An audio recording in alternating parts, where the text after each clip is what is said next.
6장 말씀을 가지고 하나님의 손에 붙들린 전도자 바울이라는 제목으로 말씀을 나누도록 하겠습니다. 바울이 3차 전도 여행을 마치고 예루살렘에 온 이후에 아시아에서 온 유대인들의 거짓 선동 때문에 잡히게 됩니다.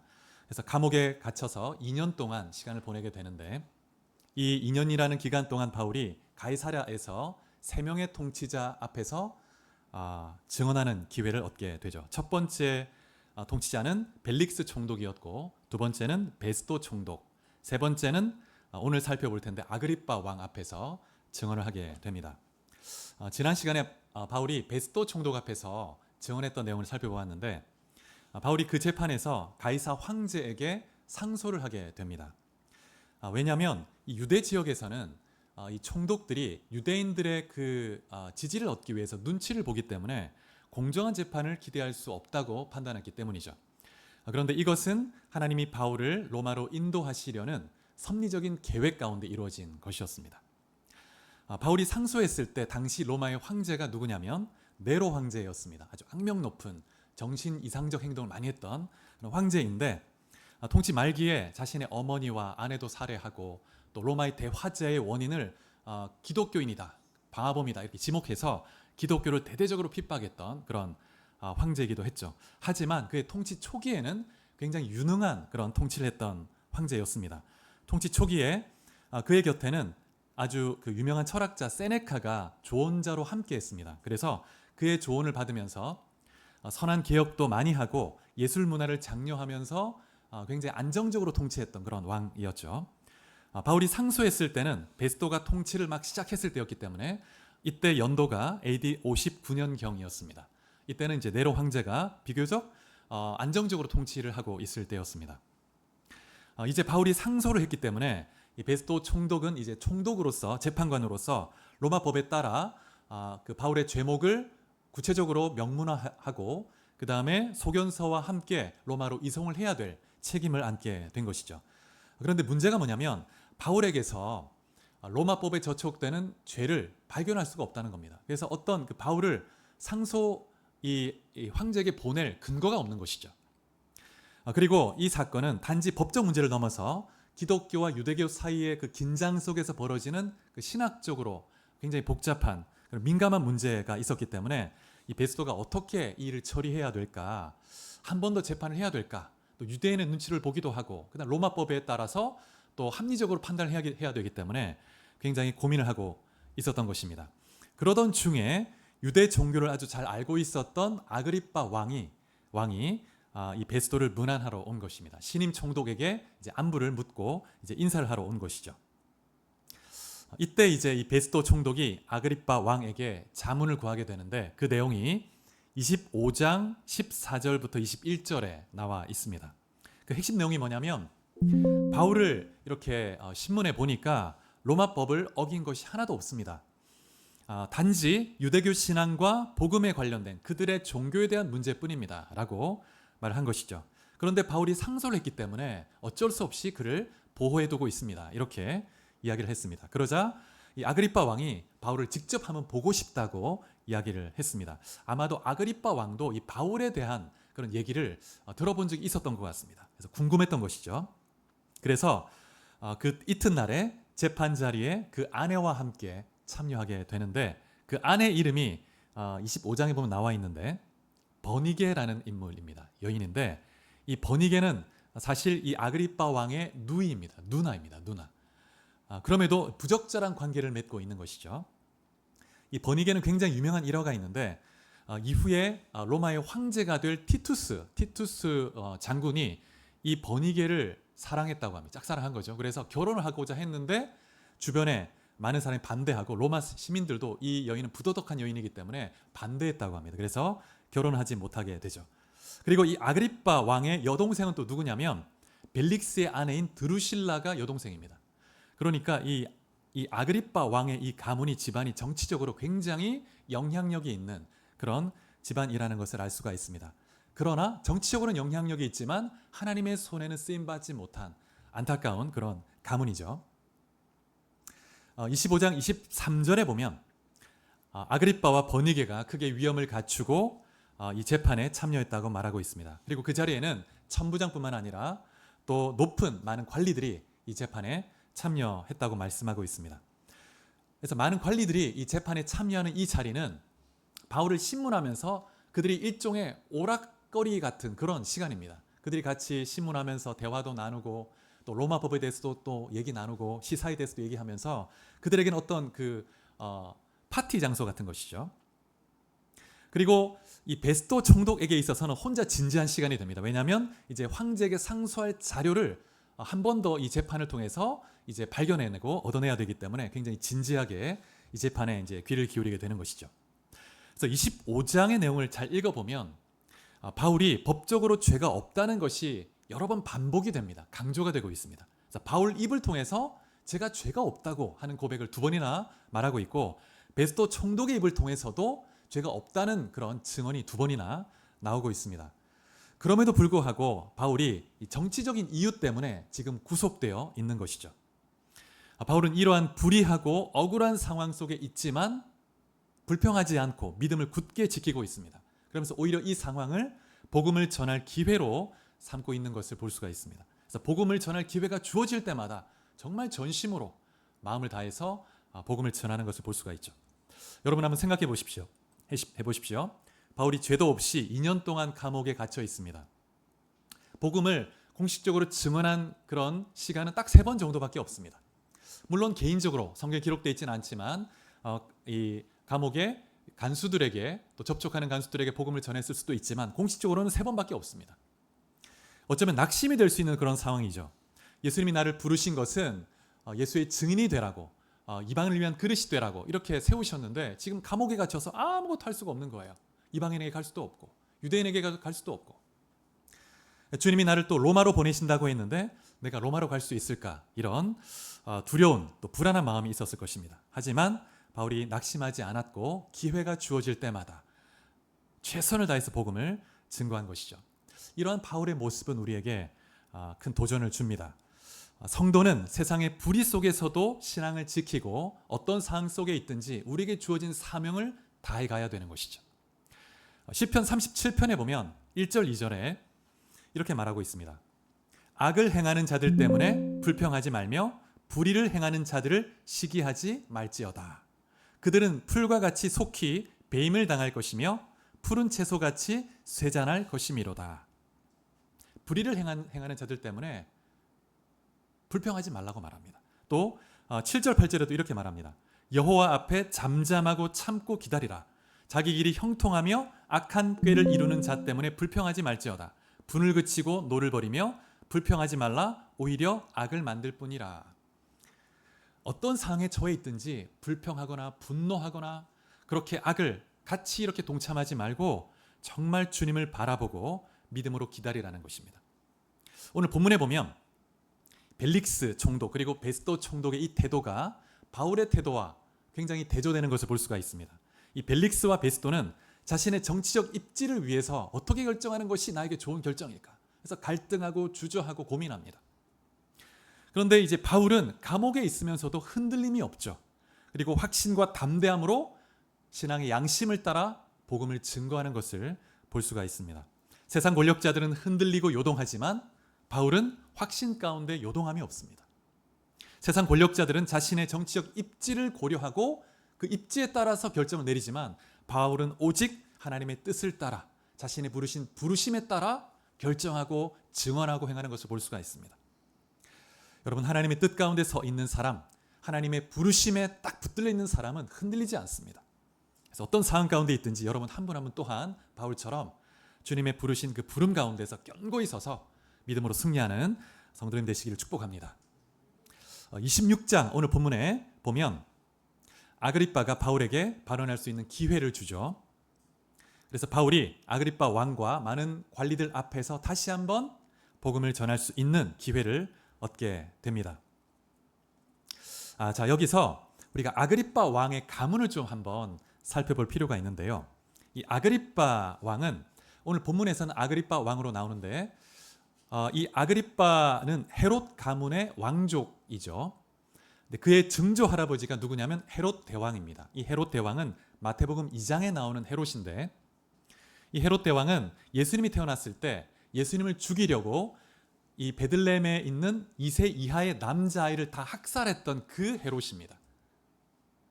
이 헤롯 대왕은 유대인의 환심을 사기 위해서 성전을 대대적으로 확장 공사하고 리모델링을 했던 그런 왕이었죠.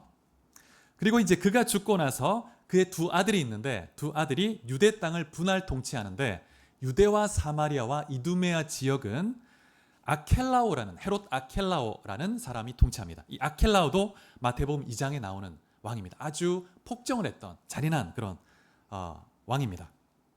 그런데 이 아켈라오가 하도 이렇게 폭정을 하고 잔인하게 통치를 하니까 유대인들의 반발을 사게 되었고, 결국 로마 황제에 의해서 폐위가 됩니다.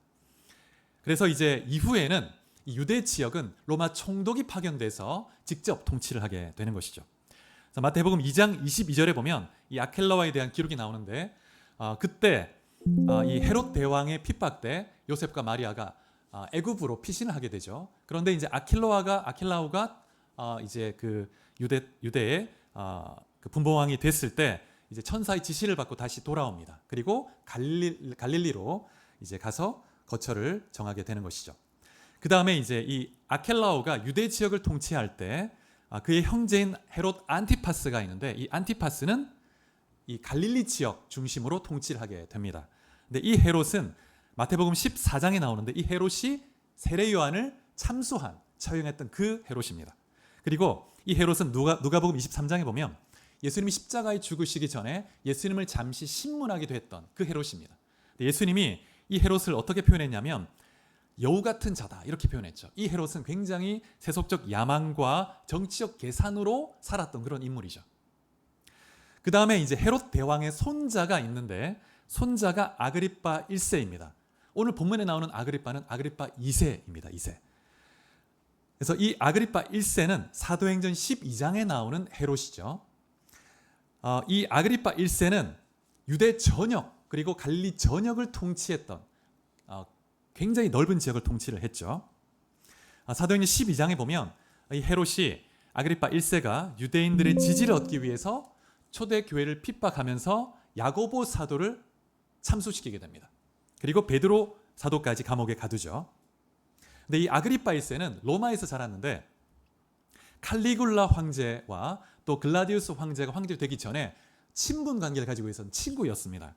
그래서 굉장히 이 칼리굴라와 또 글라디우스가 황제가 된 이후에 권력의 그런 혜택을 누리게 되는데, AD 37년에 이 헤롯 안티파스의 후임으로 갈릴리의 이 분봉왕이 되죠. 그리고 41년에는 글라디우스 황제에 의해서 또 유대 전역까지도 통치할 수 있는 권력을 위임받게 됩니다.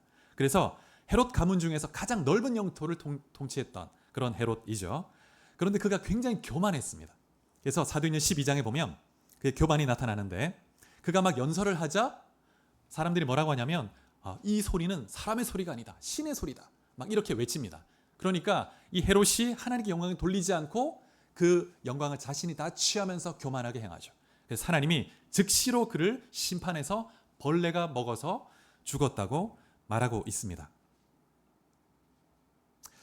그리고 이제 이 헤롯 아그리빠 1세가 아들을 낳게 되는데, 그가 헤롯 아그리빠 2세인데 오늘 본문에 나오는 그 왕입니다. 이 헤롯 아그리빠 2세는 50년 동안 통치를 하게 되는데, 바울의 복음 전도를 직접적으로 들었던, 그래서 헤롯 가문 중에서 직접적으로 복음의 제시를 들었던 유일한 그런 왕이라고 할 수 있습니다. 그런데 그가 주저하다가 복음을 거부하게 됩니다. 회피하게 되죠. 자신의 정치적 입지 때문에. 그래서 결국 이제 헤롯 아그리빠 2세를 끝으로 헤롯 가문이 이제 멸절되게 됩니다. 예수를 믿고 하나님의 도구로 쓰임 받을 수 있는 기회가 있었지만 기회를 놓치게 되고 이 가문이 완전히 이제 유대 땅에서 사라지게 되는 것입니다. 그래서 이 가문을 보면, 헤롯 가문을 보면 하나님께 영광을 돌리지 않고 교만하게 되면 반드시 하나님의 심판을 받고 멸절하게 되는 그런 우리가 경고로 우리가 볼 수가 있습니다. 자, 우리 26장 1절에 보면 바울이 이제 증언을 시작하는데, 바울이 손을 들어서 증언을 했다 이렇게 말하고 있습니다. 고대 헬라의 웅변가들이 이제 앞에서 연설을 할 때 그렇게 주로 했다고 합니다. 손을 딱 높이 들어서 이렇게 제스처를 취하면서 했다고 하죠. 그래서 바울이 그런 것처럼 담대하게 손을 들어서 예수 그리스도의 복음을 증거하고 있는 것입니다. 근데 이전에 증언할 때는 바울이 자신의 그 죄에 대해서 이렇게 변호를 해야 됐는데 이제 여러 번의 재판을 통해서 자신이 무죄함이 인정되었기 때문에 지금 이 아그리파 왕 앞에서는 자신의 그 복음을 증언하는 데에만 집중하는 것을 볼 수가 있습니다. 특별히 아그리파 왕은 유대 종교에 대한 그런 이해함이 많이 있었기 때문에 그래서 바울이 이 아그리파 왕에게 초점을 두고 복음을 증거하는 것입니다.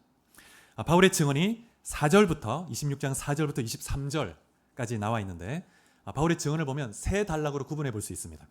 4절부터 11절까지는 바울이 먼저 과거를 회상하죠. 그러면서 자신이 예수를 핍박하던 사람이었다 이렇게 증언하고 있습니다. 그리고 12절부터 18절까지에서는 바울이 회심했던 그 사건, 예수님 만났던 사건을 증언하고 있는데 예수님이 빛 가운데 나타나신 그 사건과 또 예수님이 주신 사명에 대해서 증언하고 있습니다. 그리고 19절부터 23절에 보면 바울이 예수님이 주신 사명대로 어떻게 살았는지 나누고 있습니다. 자, 그러면 우리 간략히 그 단락을 좀 살펴보겠습니다. 4절 5절에 보면 바울이 뭐라고 하냐면 자신이 바리새인으로서 가장 엄한 바를 따라서 살았다고 말하고 있습니다. 자신이 율법과 전통을 철저히 지키는 정말 정통 유대인이었다고 고백하는 것입니다. 6절 7절에 보면 자신이 신문받는 그 이유를 설명하고 있는데 하나님이 조상들에게 약속하신 것을 바랐기 때문에 많은 유대인들이 바라고 소망하는 모든 이스라엘 12지파가 바라고 소망하는 그것을 나도 소망했기 때문에 지금 이 자리에 있는 것이다. 이렇게 말하고 있습니다. 그 약속이 뭐냐면 메시아의 오심과 부활입니다. 부활. 하나님이 메시아를 보내실 것, 부활을 또 약속하셨는데 그런데 예수 그리스도를 통해서 성취되었다는 것입니다. 그래서 자신은 이 구약의 예언에 따라 예수 그리스도의 오심을 믿고 그 그리스도를 받아들였다고 말하고 있습니다. 그래서 유대교를 배신한 것이 아니고 이 기독교는 유대교의 성취이다. 구약의 성취임을 강조하는 것입니다. 그래서 새로운 것이 아니고 이단도 아니라고 말하고 있는 것입니다. 그러면서 8절에 보면 우리 같이 한번 읽어볼까요? 8절, 26장 8절 바울의 핵심 질문이 나오는데 자, 시작. 당신들은 하나님이 죽은 사람을 살리심을 어찌하여 못 믿을 것으로 여기나이까? 왜 부활을 믿지 못합니까? 예수의 부활이 실제 있었던 사건임을 강조하는 것입니다. 그래서 지금 유대 지도자들에게 특별히 지금 아그리파 왕에게 도전하는 것이죠. 예수는 실제로 부활했다. 왜 믿지 못하십니까? 이렇게 말하는 것이죠. 부활은 새로운 것이 아니었습니다. 구약 다니엘 12장에 보면 의인의 부활, 악인의 부활을 말씀하고 있고 바리새인들도 부활을 믿었습니다. 그러니 하나님이 죽은 자를 살리시는 것, 예수를 살리신 것이 불가능한 것이 아니라고, 터무니없는 일이 아니라는 것을 강조하는 것입니다. 여러분, 이 성경에서 정말 중요한 사건들을 뽑고 뽑는다면 부활을 뽑을 수 있을 것입니다. 우리의 신앙의 출발은 어쩌면 예수 그리스도의 부활을 믿는 데서 시작한다고 해도 과언이 아닙니다. 부활이 없으면 십자가도 의미가 없어지는 것입니다. 예수님께서 공생에 살 기간 동안에 여러 차례 자신이 십자가에서 고난받고 죽으실 것과 또 부활할 것을 예언하셨습니다. 여러 차례 말씀하셨죠. 그리고 그 예언대로 주님은 죽으셨고 실제 부활하셨습니다. 부활하신 이후에 도마 같은 경우에는 예수님의 옆구리에 손을 넣어보고 그 손에도 손을 넣어보았죠. 그리고 예수님은 음식도 드셨습니다. 실제 육체로 부활을 하신 거예요. 근데 예수님의 이 부활은 단지 여러 다른 기적처럼 그 기적 중에 하나가 아니고 예수님의 모든 말씀이 진리라는 것을 증거해 줍니다. 예수님이 많은 말씀을 하셨습니다. 또 부활에 대해서도 말씀하셨죠. 근데 부활하신다고 하신 대로 부활을 하신 거예요. 이 말은 예수님의 모든 말씀이 진리라는 것을 보여줍니다. 예수님의 말씀을 들을 때 우리는 주님의 진리를 경험하게 됩니다. 그래서 사도행전을 보면 예수님의 이 부활을 실제로 경험했던 사도들과 제자들이 얼마나 변화된 삶을 살고 있는지 보여주죠. 그래서 이 예수님의 부활을 보지 못했을 때는 겟세마네 동산에서 예수님이 잡혔을 때 어떻게 됐습니까? 다 두려워서 도망갔죠. 그리고 예수님이 십자가에 죽으시고 난 이후에 또 예수님이 심지어 부활했을 때에도 여인들의 말을 들었지만 믿지를 못합니다. 그리고 두려워서 마가의 다락방에 숨어서 문을 닫고 있었다고 말하고 있습니다. 그러한 제자들이 사도행전을 보면 목숨을 걸고 예수의 부활을 증거하고 있는 것입니다. 또 공회 앞에서도 베드로가 뭐라 고백하냐면 너희가 십자가에 못 박아 죽인 이 예수를 하나님이 살리셨느니라 이렇게 고백합니다. 성령과 우리는 이 일의 증인이로다. 우리는 보고 들은 것을 말하지 아니할 수 없다. 이렇게 담대히 생명을 위협받는 상황임에도 이렇게 증거하고 있는 것을 볼 수가 있습니다. 여러분, 예수의 부활이 가짜였다면 이렇게 생명을 걸고 증거할 수 없을 것입니다. 여러분, 유대인들, 이 제자들은 모두가 유대인들이었죠. 그런데 유대인들은 사실주의자들입니다. 그래서 유대인들, 이 바리새인들 또 종교 지도자들이 예수님에게 그렇게 요구했던 게 뭐냐면 표적을 좀 보여봐라. 실제 좀 표적을 보여봐. 그러면 믿겠다. 이런 사람들이 유대인이죠. 실제 증거가 없으면 믿질 않습니다. 근데 그러한 제자들이 예수가 부활하지도 않았는데 그냥 부활했다는 그냥 가짜 뉴스만 듣고 그렇게 증언할 수가 없다는 거예요. 목숨을 걸 수가 없다는 것입니다. 그래서 예수의 제자들이 정말 예수의 부활을 실제 경험하고 그 생명을 걸고 부활을 증거했던 것을 볼 수가 있습니다. 근데 사도 바울의 삶에도 이런 급진적 변화가 일어났죠. 예수의 부활을 목격했기 때문입니다. 26장 9절부터 11절에 보면 바울이 예수님을 믿는 자들을 적극적으로 박해하는 사람이었다고 말하고 있습니다. 그리고 심지어 성도를 그럴 때 스데반을 죽일 때 찬성했던 사람이라고 그렇게 고백하고 있죠. 그리고 먼 타국 성에까지 가서 성도를 박해했다고 고백하고 있습니다. 그래서 바울은 굉장히 과격하고 자신의 신념을 위해서 모든 걸 던지는 사람입니다. 자신의 신념을 해치는 사람이 있으면 그냥 다 때려 부수는 이런 사람인 거예요. 그런데 이런 바울이 예수를 믿고 부활의 주님을 인격적으로 만나고 나서 완전히 변화되는데 19절을 보면 이후를 보면 예수 믿는 자를 핍박했던 이 바울이 예수 믿는 것 때문에 죽음의 위협을 받는 그런 상황에 놓여지게 되는 것입니다. 그래서 21절에도 보면 유대인들이 성전에서 자신을 죽이려고 했다 고백하고 있습니다. 예수 믿는 자를 잡아서 막 가두고 예수 믿는 자를 죽이고 이런 사람이 예수 때문에 지금 죽음의 위기에 놓여서 그럼에도 담대히 예수를 증거하고 있는 것입니다. 이 장면을 보면 바울이 예수를 만나기 전에 다른 사람을 죽이는 삶을 살았다면 이제 예수를 믿고 나서 내가 죽고 예수를 증거하고 예수로 사는 그런 삶을 사는 것을 볼 수가 있습니다. 우리 갈라디아서 2장 20절을 한번 볼까요? 우리 잘 아는 말씀이지만 같이 한번 보겠습니다.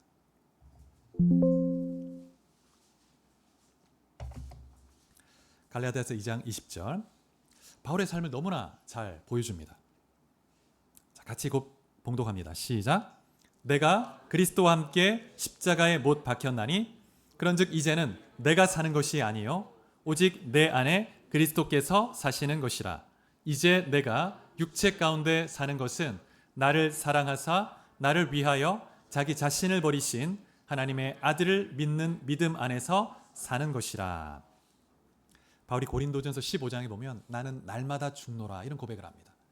그래서 예수 믿는 자를 위협하고 가두고 죽이고 이런 삶에서 예수로 인하여 날마다 자신은 죽고 예수로 사는 삶을 살게 되는 이런 변화를 경험한 그것이 예수의 부활의 능력이죠.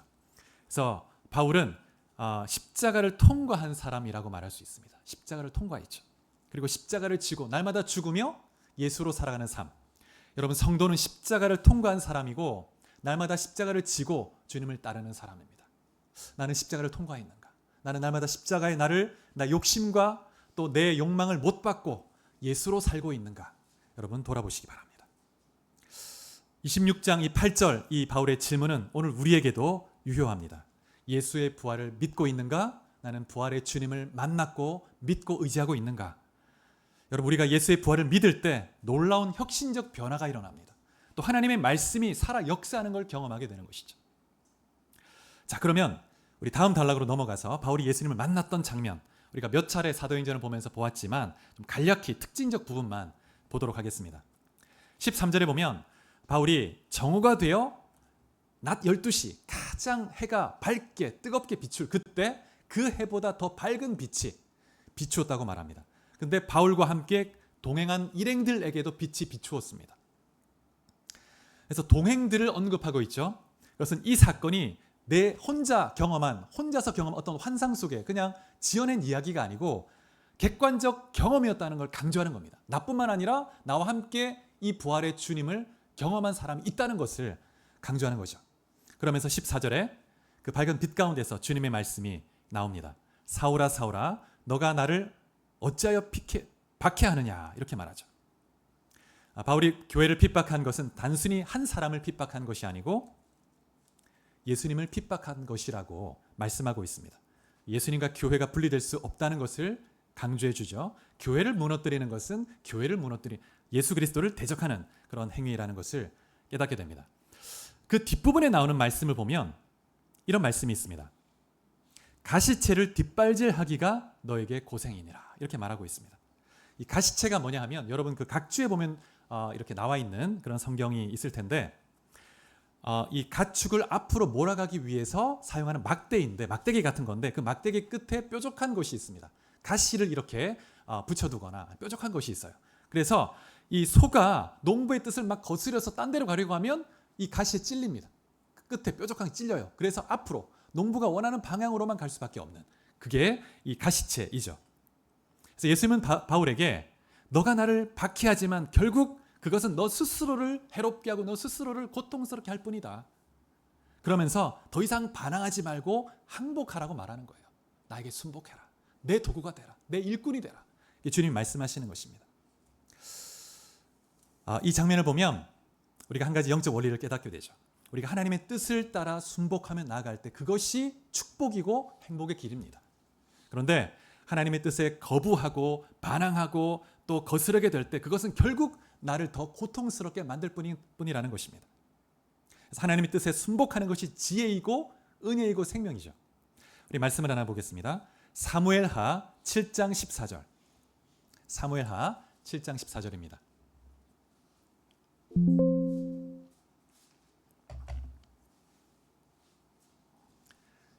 자, 7장 14절 말씀을 같이 한번 봉독해 보겠습니다. 시작. 나는 그에게 아버지가 되고 그는 내게 아들이 되리니 그가 만일 죄를 범하면 내가 사람의 매와 인생의 채찍으로 징계하려니와. 이 말씀은 하나님이 다윗에게 주신 말씀인데 다윗의 아들에게 그가 만약 죄를 범하고 하나님의 뜻을 행하지 않는다면 내가 사람의 매와 인생 채찍으로 징계해서 돌이키게 하겠다. 이렇게 말씀하고 있습니다. 이 말씀에서 매와 채찍이 바로 오늘 본문의 가시채와 같은 의미라고 할 수 있습니다. 하나님은 때로 인생 채찍으로 가시채로 우리를 압박해서 하나님의 길로 가도록 이끌어 가시죠. 근데 우리는 계속 뒷발질하면서 계속 거부하고 내 길로 가려고 합니다. 그러면 나만 고통스럽게 되는 거예요. 혹시 여러분 가운데 가시채를 뒷발질하고 계신 분이 계시지 않습니까? 하나님의 뜻을 거부하고 내 길을 고집하고 결국 고통의 나락에 떨어질 수밖에 없는 것이죠. 16절에 보면 주님이 바울에게 사명을 주십니다. 일어나 너의 발로 서라. 너의 발로 서라. 엎드러져서 거꾸러져 있는 그 바울을 세웁니다. 일어나라. 이제 내 사명을 붙들고 나아가라. 말씀하시는 것입니다. 그래서 바울에게 뭐라고 하시냐면 그가 본 것과 앞으로 볼 일에 대해서 종과 증인을 삼고자 한다. 이렇게 말하고 있습니다. 근데 오늘 본문에서 이 종은 노예라는 뜻이 아닙니다. 둘로스라는 헬라어가 아니고 다른 단어인데 사환, 일꾼이라는 뜻입니다. 주님이 주시는 일을 시키는 일을 하는 사람이죠. 주님이 시키는 일을 하고 또 주님을 증거하는 삶, 증인으로 사는 것. 그런 사람으로 주님이 삼았다는 거예요. 근데 이 증인이라는 단어 자체는 원래 법정에서 증언하는 사람이라는 뜻이 있습니다. 그런데 신약 성경에서 또 교부 시대로 가면서 이 단어가 순교자라는 의미로 또 그 의미를 확대하게 되죠. 그래서 바울은 단순히 신앙인으로 예수의 증인으로 부름받았을 뿐만 아니라 정말 순교자의 자리까지 가기까지 예수를 증언해야 되는 그런 부르심을 받은 사람이라고 할 수 있습니다. 그 삶 전체가 증거를 위해 존재하는 삶이 되는 것이죠. 그래서 바울에게 있어서 복음을 전하는 것은 선택이 아니었고 필연적 사명이었습니다. 그래서 이 복음을 전하는 것은 부득불 해야 할 일이다. 하지 않을 때 내게 재앙이 있을 것이다. 이렇게 말을 했습니다. 여러분, 이러한 바울에게 있어서 이 복음 증거의 부르심은 우리에게도 동일한 부르심인 줄 믿으시기 바랍니다. 복음 전도는 선택이 아니고 우리에게 주어진 필연적 사명입니다. 사명. 우리는 우리 주변에 있는 가족이나 또 직장 동료나 친구들 뿐만이 아니라 우리는 저 민족들 땅끝까지 바라보며 복음을 증거하며 살아가야 될 그런 존재들인 것입니다. 17절 18절에 보면 예수님이 계속해서 이렇게 말씀하시죠. 내가 너를 구원하여 그들에게 보내어 그들의 눈을 뜨게 하고 어둠에서 빛으로 사탄의 권세에서 하나님께로 돌아오게 하겠다.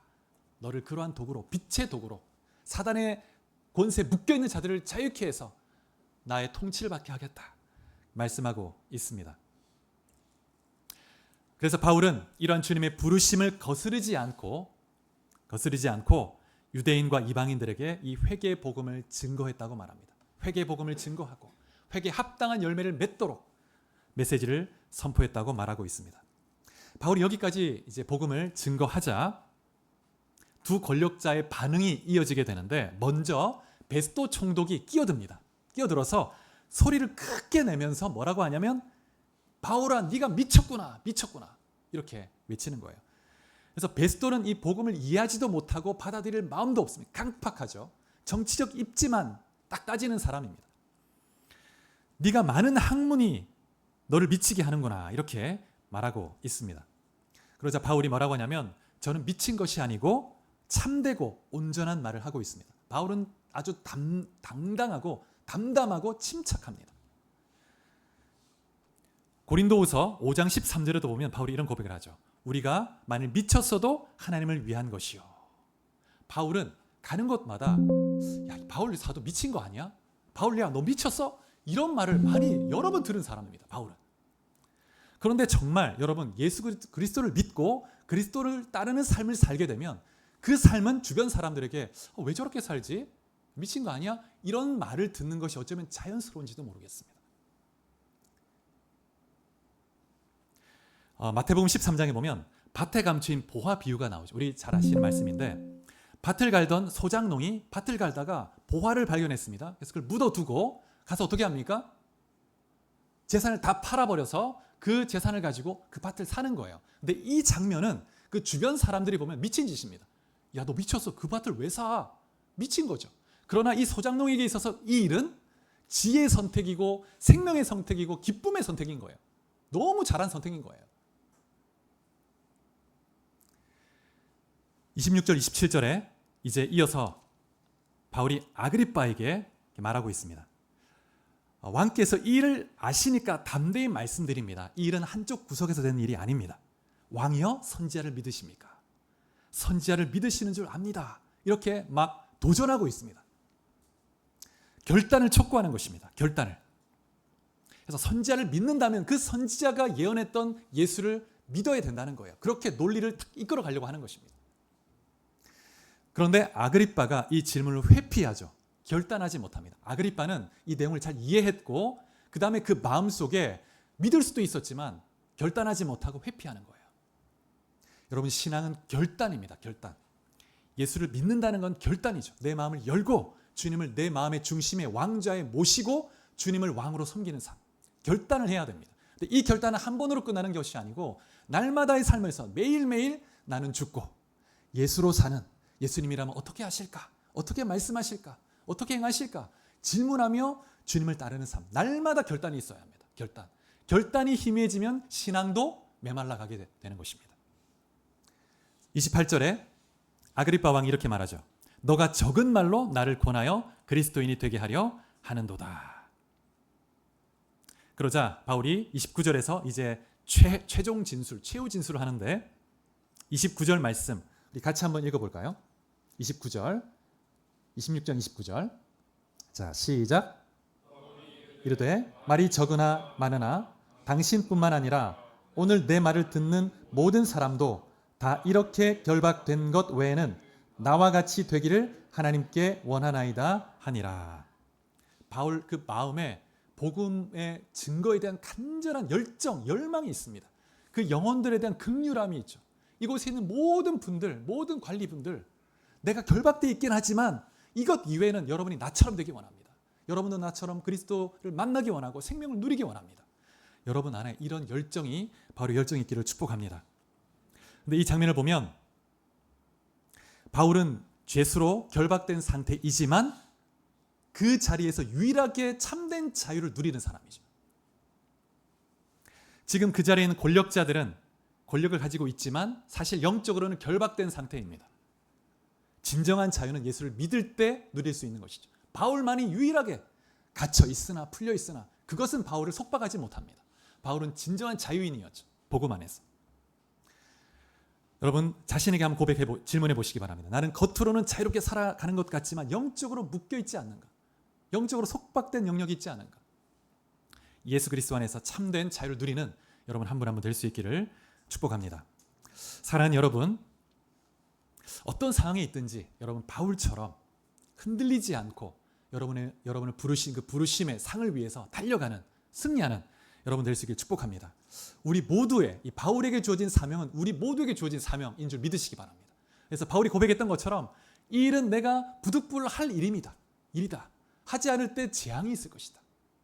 우리에게도 동일합니다. 여러분 복음을 증거함으로 영혼을 살리고 제자를 세우고 하나님 나라 확장하는 믿음의 도구로 바울처럼 쓰임받을 수 있기를 주의 이름으로 축복합니다. 자, 기도하시겠습니다. 말씀을 생각하며